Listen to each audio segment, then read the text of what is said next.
আমি বাংলাদেশি ভাইটার সাথে প্রায় কথা বলতাম এবং এটা ওটা রান্না করে তাকে দিতাম। আমি দেশে আসার জন্য ব্যাকুল হয়ে যাই এবং আমি ইনলকে বলি, ইনল আমি দেশে যাব, আমাকে সাহায্য করো। তখন ইনল বলে 2019 সালে চলে যেও, আমি 2019-এ বিয়ে করব, তুমি চলে গেলে আমার একা অনেক কষ্ট হয়ে যাবে।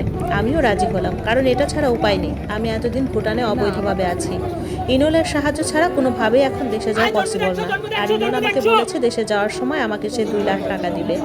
আমি রাজি না হয়েও রাজি হয়ে যাই আর অপেক্ষা করতে থাকি কখন 2019 আসবে। ইনলের জীবনযাপন খুব অস্বাভাবিক হয়ে যায় এবং সে অতিরিক্ত মদ্যপান সহ বিভিন্ন নারীতে মেতে উঠতে থাকে। এই শহরে সে অনেক টাকা কামাতে লাগলো আর এই শহরটাতে অপকর্ম অনেক বেশি হয়। আমি ইনলকে বলতাম, পিপিলিকার পাখা গজায় মুড়িবার তরে, তুমি এত বেশি মদ্যপান করো না, কিন্তু সে কখনো আমার কথা শুনতো না। আর আমিও তাকে তেমন কিছু বলতাম না।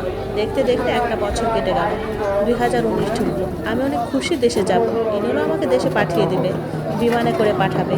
এর মধ্যে ইনল অনেক অসুস্থ হয়ে পড়ে। অস্বাভাবিকভাবে তার জ্বর, গলা ফুলে গিয়েছে, গলায় আর শরীরে লাল লাল ছোপ ছোপ দাগ, এবং সে দিন দিন শুকিয়ে যাচ্ছিল। অনেক ডাক্তার দেখায় কিন্তু কিছুতেই কিছু হচ্ছে না।